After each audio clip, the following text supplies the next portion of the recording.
Hello friends, welcome to our channel. Railway శాఖలో కొత్తగా ticket కలెక్టర్తో పాటు ఇంకా మనకి గ్రూప్ డి లెవెల్ 1 ఉద్యోగాలకి నోటిఫికేషన్ రిలీజ్ అయింది. అన్నీ కూడా పర్మనెంట్ ఉద్యోగాలు, ఎటువంటి ఎక్స్పీరియన్స్ కూడా అక్కర్లేదు. ఆన్లైన్ విధానంలోనే అప్లై అయితే చేసుకోవాలి. ఈసారి మనకి ఎగ్జామినేషన్ లేకుండానే ఈ యొక్క వేకెన్సీస్కి ఎంపిక చేస్తున్నారు. ఒక చిన్న ట్రయల్ టెస్ట్ అనేది కండక్ట్ చేసి ఒక వేకెన్సీస్కి సెలెక్షన్ చేస్తారు. 50,000 వరకు శాలరీ ఉంటుంది. అన్నీ కూడా పర్మనెంట్ జాబ్సే. ఆంధ్రప్రదేశ్, తెలంగాణ అందరికీ కూడా అవకాశం అనేది ఉంది. ఈ వీడియోలో మీకు రిక్రూట్మెంట్కి సంబంధించి ఎవరెవరు అప్లై చేయొచ్చు, ఎలా అప్లై చేయాలి, సెలక్షన్ ప్రాసెస్ ఏ విధంగా ఉంటుంది, అన్ని డీటెయిల్స్ని క్లియర్గా ఈ వీడియోలో ఎక్స్ప్లెయిన్ చేస్తాను. కాబట్టి చూస్తున్న ప్రతి ఒక్కరు కూడా వీడియోని లైక్ చేసి ఒక చిన్న సపోర్ట్ ఇవ్వండి. మీ నుంచి ఒకే ఒక లైక్ అయితే ఎక్స్పెక్ట్ చేస్తున్నాను.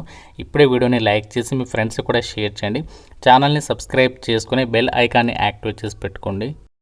ఇంపార్టెంట్ అప్డేట్, ఎవరైతే గవర్నమెంట్ జాబ్స్కి సంబంధించి ఇంటి దగ్గర నుంచి ఆన్లైన్లో ప్రిపేర్ కావాలి అనుకుంటున్నారో మీకోసం మన ఛానల్కి సంబంధించి మేము ఆర్కే లాజిక్స్ తరపున మీకు ఆన్లైన్లో క్లాసెస్ అయితే ప్రొవైడ్ చేస్తాము. అన్ని రకాల కోర్సెస్కి సంబంధించి మీకు జస్ట్ 999 రూపీస్కి 1 ఇయర్ వ్యాలిడిటీ అయితే ప్రొవైడ్ చేస్తాము. మీరు ఏ కోర్స్ అనేది తీసుకోండి, మీకు ఇందులో 999 రూపీస్కి 1 ఇయర్ వరకు కూడా వ్యాలిడిటీ అనేది ఉంటుందన్నమాట.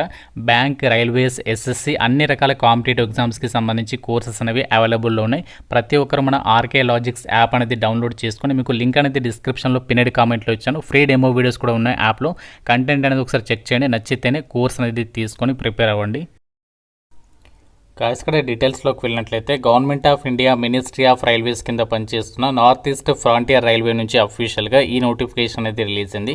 ఈ రిక్రూట్మెంట్కి సంబంధించి ఆల్రెడీ మనకి అప్లికేషన్ ప్రాసెస్ కూడా స్టార్ట్ కావడం అయితే జరిగింది. వీళ్ళ అఫీషియల్ వెబ్సైట్ నుంచి మనం ఈ యొక్క వేకెన్సీస్కి సంబంధించి అప్లై అయితే చేసుకోవచ్చు. ఇక్కడ మీకు పైన లాగిన్ అని చెప్పేసి కనిపిస్తుంది కదా, సో దాని మీద క్లిక్ చేసి ఫస్ట్ అకౌంట్ క్రియేట్ చేసుకుని దాని తర్వాత లాగిన్ పైన క్లిక్ చేసి అప్లై చేసుకోవాల్సి ఉంటుంది. ఆల్ ఇండియన్ సిటిజన్స్ అందరూ కూడా అప్లై చేసుకోవడానికి ఛాన్స్ అనేది కల్పిస్తున్నారు. మన సొంత రాష్ట్రాలు కూడా జాబ్ అనేది మనము ట్రాన్స్ఫర్స్ పెట్టుకోవచ్చు. సో చాలా తక్కువ పోటీతో మాకు పర్మనెంట్ జాబ్ కావాలి, అది కూడా రైల్వేలో అనుకుంటే మాత్రం ఇదే మీకు ఒక బెస్ట్ ఛాన్స్ అనేది చెప్పుకోవచ్చు. అయితే ఒక రిక్రూట్మెంట్ నోటిఫికేషన్కి సంబంధించి అప్లికేషన్ ప్రాసెస్ వచ్చేసి మనము ఆన్లైన్లోనే అప్లై అయితే చేసుకోవాలి. అప్లికేషన్ ఫీకి సంబంధించి డీటెయిల్స్లోకి వెళ్ళినట్లయితే SC, ST, ex service men, women candidates, minority వాళ్ళు సో మీరు కేవలం 250 రూపీస్ అనేది పే చేయాల్సి ఉంటుంది. మిగతా వాళ్ళు మాత్రం 500 రూపీస్ ఆఫ్ అప్లికేషన్ ఫీ అనేది మీరు ఆన్లైన్లో పే చేయాల్సి ఉంటుంది అని చెప్పేసి ఇక్కడ రిక్రూట్మెంట్ డీటెయిల్స్ ఉండే చెప్తున్నారు. సో మీరు ఏదైతే ఒక ట్రయల్ టెస్ట్ అనేది కండక్ట్ చేస్తారో ఆ ట్రయల్ టెస్ట్ తర్వాత మీకు ఒక అమౌంట్ అనేది రీఫండ్ అయితే అవుతుందన్నమాట. సో ఎంత అమౌంట్ రీఫండ్ అవుతుంది, మీరు ప్రీవియస్ నోటిఫికేషన్స్ ఏదైతే రైల్వేకి సంబంధించి నోటిఫికేషన్స్ వచ్చాయో సేమ్ అలాగే ఉంటుందన్నమాట. నోటిఫికేషన్ ద్వారా భర్తీ చేసిన వేకెన్సీస్కి సంబంధించి మనకి ఇక్కడ వేకెన్సీస్ డీటెయిల్స్తో పాటు ఎడ్యుకేషనల్ క్వాలిఫికేషన్స్ అండ్ ఏజ్ లిమిట్కి సంబంధించి డీటెయిల్స్లోకి వెళ్ళినట్లయితే అయితే ఒక రైల్వేకి సంబంధించి నార్త్ ఈస్ట్ ఫ్రాంటియర్ రైల్వేకి సంబంధించిన నోటిఫికేషన్ ద్వారా మనకి గ్రూప్ డి లెవెల్ 1 పోస్టులతో పాటు రైల్వేకి సంబంధించి టికెట్ కలెక్టర్, ఇంకా మనకి స్టేషన్ మాస్టర్ అలాంటి జాబ్స్ ఏవైతే ఉంటాయో లెవెల్ 2 అండ్ లెవెల్ 3కి సంబంధించి ఆ యొక్క వేకెన్సీస్ని కూడా ఈ నోటిఫికేషన్ ద్వారా భర్తీ చేస్తున్నారు. ఇక్కడ మనకి గ్రూప్ డి లెవెల్ 1 పోస్టులకి సంబంధించి మీరు జస్ట్ 10th పాస్ అయితే సరిపోతుంది, అప్లై చేసుకోవచ్చు. మీకు హయ్యర్ క్వాలిఫికేషన్ కూడా అప్లై చేసుకోవచ్చు. ఐటీఐ వాళ్ళు, అలాగే అప్రెంటిస్షిప్ చేసిన వాళ్ళు కూడా అప్లై చేసుకోవచ్చు. లెవెల్ 2 అండ్ లెవెల్ 3 అంటే టికెట్ కలెక్టర్, ఇంకా మనకి లెవెల్ 2, లెవెల్ 3 అంటే ఎన్టీపీసీ అండర్ గ్రాడ్యుయేట్ నోటిఫికేషన్కి సంబంధించి ఏదైతే పోస్ట్ ఉంటాయో సో వాటికి సంబంధించి క్వాలిఫికేషన్ ఏంటి అంటే మినిమం మీరు 12th పాస్ అయితే సరిపోతుంది. దానికి సంబంధించి ఈక్వాలెంట్ క్వాలిఫికేషన్ కూడా ఎలిజిబుల్ అనమాట. ఏజ్ లిమిట్ మాత్రం 1 జూలై 2026 కల్లా మీకు మినిమం 18 నుంచి.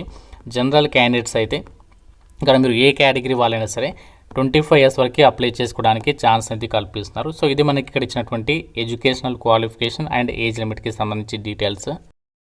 అయితే మరి ఈ జాబ్స్కి సంబంధించి చాలా తక్కువ కాంపిటీషన్ అనేది ఉంటుందని చెప్పారు కదా, ఎందుకు అంటే మనకి సెలక్షన్ ప్రాసెస్ చూడండి. ఈ జాబ్స్కి సంబంధించి ఎవరైతే అప్లై చేస్తారో అప్లై చేసినటువంటి క్యాండిడేట్స్ అందరినీ మనకి ఎగ్జామ్ అంటే లైక్ ఇక్కడ మనకి సెలక్షన్ ప్రాసెస్లో తీసుకురనమాట. ఫస్ట్ అప్లై చేసిన వాళ్ళని షార్ట్ లిస్ట్ చేస్తారు, ఎలిజిబుల్ క్యాండిడేట్స్ని.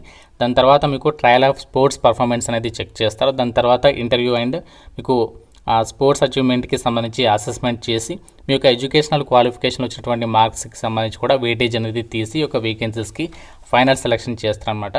సో ఫస్ట్ మీకు స్పోర్ట్స్ పర్ఫార్మెన్స్ అనేది చెక్ చేస్తారు. దానికి సంబంధించి మీకు గేమ్ స్కిల్ అనేది ఎంత ఉంది, physical fitness and coach observation during trials టెస్ట్లో ఇవన్నీ కూడా మనకి 40 మార్క్స్ అనమాట వెయిటేజ్. ఫిట్ క్యాండిడేట్ అంటే ఏంటంటే సో ఆ గేమ్కి సంబంధించి మీరు పర్ఫెక్ట్గా ఫిట్ ఉన్నారా లేదా, ఆ స్కిల్స్కి సంబంధించి అవన్నీ కూడా ఉంటే మీకు 25 మార్క్స్కి సంబంధించి మార్క్స్ అనేవి కేటాయిస్తారు. నాట్ ఫిట్ క్యాండిడేట్ అయితే మాత్రం 25 మార్క్స్ బిలో అయితే మీకు కేటాయిస్తారు అనమాట. ఇక్కడ మీరు కంప్లీట్గా 100 మార్కులకి మీకు సెలెక్షన్ అనేది ఉంటుంది. ఎటువంటి రిటర్న్ ఎగ్జామినేషన్ అయితే ఉండదు. మీకు game skill, physical fitness and coach observation during trial టెస్ట్లో భాగంగా 40 మార్క్స్, ఎడ్యుకేషనల్ క్వాలిఫికేషన్ మీ క్వాలిఫికేషన్లో వచ్చిన మార్క్స్కి 10 మార్క్స్, అండ్ స్పోర్ట్స్ అచీవ్మెంట్స్ ఉంటాయి కదా, మీరు సాధించినటువంటి స్పోర్ట్స్ అచీవ్మెంట్స్కి సంబంధించి వాటికి 50 మార్క్స్. టోటల్గా మనకి ఈ విధంగానే సెలక్షన్ అనేది ఉంటుందన్నమాట. ఇక్కడ మినిమం క్వాలిఫైయింగ్ మార్క్స్ కూడా ఇచ్చారు. మీరు లెవెల్ 1 పోస్టులని సెలెక్ట్ చేసుకుంటే మినిమం 60 మార్క్స్ రావాలి. లెవెల్ 2, లెవెల్ 3 పోస్టులకైతే మినిమం 65 మార్క్స్ వస్తే మీరు క్వాలిఫై అయితే అయిపోతారు. జాబ్ కూడా వచ్చేటువంటి అవకాశం అనేది ఉంటుందన్నమాట. సో ఈ విధంగా మనకి ఈ జాబ్స్కి సంబంధించి సెలక్షన్ ప్రాసెస్ అనేది ఉంటుంది. ఎటువంటి రిటర్న్ ఎగ్జామినేషన్ అయితే ఏమీ కూడా కండక్ట్ చేయనమాట. ఎవరికైతే స్పోర్ట్స్ ఎలిజిబిలిటీ ఉందో సో వాళ్ళకి మాత్రం ఇది ఒక గోల్డెన్ ఆపర్చునిటీ చెప్పుకోవచ్చు. సో చాలా తక్కువ కాంపిటీషన్తో మీరు పర్మనెంట్ జాబ్ కొట్టాలనుకుంటే మాత్రం ఇదే ఒక బెస్ట్ ఆపర్చునిటీ. అయితే ఒక లెవెల్ 2 అండ్ లెవెల్ 3 పోస్టులకి సెలెక్ట్ అయితే మీకు దాదాపుగా 45 నుంచి 50,000 వరకు సాలరీస్ ఉంటాయి. లెవెల్ 1 ఉద్యోగాలకైతే 35,000కి పైగానే మీకు సాలరీస్ అనేవి పే చేయడం అనేది జరుగుతుంది. ఇక్కడ వేకెన్సీస్ వచ్చేసి మనకి ఏ స్పోర్ట్స్ విభాగాల్లో ఏ స్పోర్ట్స్ ఈవెంట్స్లో వేకెన్సీస్ ఉన్నాయంటే ఇక్కడ చూడండి, ఆర్చరీ అండ్ అలాగే ఆర్చరీకి సంబంధించి ఇక్కడ మెన్ అండ్ ఉమెన్కి సంబంధించి వేకెన్సీస్ ఉన్నాయి. అథ్లెటిక్స్ మెన్, బాక్సింగ్ ఉమెన్కి 2 ఉన్నాయి, అండ్ ఇంకా క్రికెట్కి సంబంధించి ఉమెన్, గోల్ఫ్కి సంబంధించి మెన్. సో ఇక్కడ ఈ యొక్క వేకెన్సీస్ అనేవి ఇచ్చారు.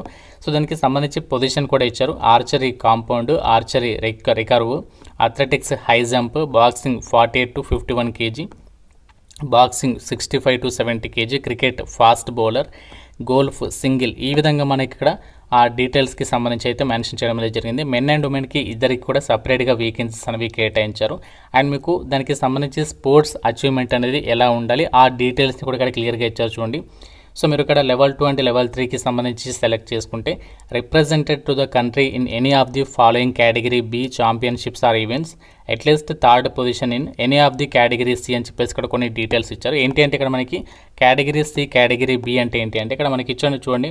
కేటగిరీ అంటే బి అంటే world cup, world championships, Asian games, so ఇలా ఉంటాయి. అండ్ కేటగిరీ సి అంటే మనకి మోస్ట్లీ ఇక్కడ చూడండి కామన్వెల్త్ ఛాంపియన్షిప్స్ అవ్వచ్చు, Asian championships, Asia cup, south Asian federations, world university games.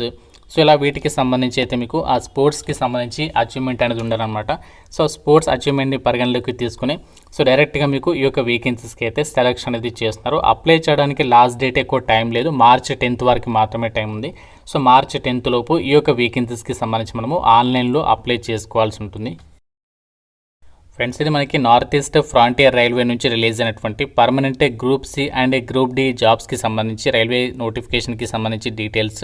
So ఇది మనకి స్పోర్ట్స్ కోటా కింద అయితే రిలీజ్ అయింది. గౌహతిలో మీకు ఫస్ట్ పోస్టింగ్ ఉంటుంది. తర్వాత మనము ఆల్ ఓవర్ ఇండియా విడిగా ఎక్కడికైనా ట్రాన్స్ఫర్స్ పెట్టుకోవచ్చు. ఇక్కడ మీరు నోటిఫికేషన్లో కూడా ఇచ్చారు చూడండి, citizens of India, Indian citizens అందరూ కూడా అప్లై అయితే చేసుకోవచ్చు. కాబట్టి మీకు కనుక ఎలిజిబిలిటీ అండ్ ఇంట్రెస్ట్ ఉంటే మాత్రం ఈ నోటిఫికేషన్ అయితే మిస్ చేసుకోకండి. ఇంకా మీకు నోటిఫికేషన్ రిలేటెడ్గా ఏదైనా డౌట్ ఉంటే నాకు కామెంట్లో అయితే అడగండి. ప్రతి ఒక్కరు మీ ఫ్రెండ్స్కి అయితే డెఫినెట్గా అయితే షేర్ చేయండి. మీకు ఎలిజిబిలిటీ లేకుంటే ఛానల్ని సబ్స్క్రైబ్ చేసుకోండి. Thank you so much guys.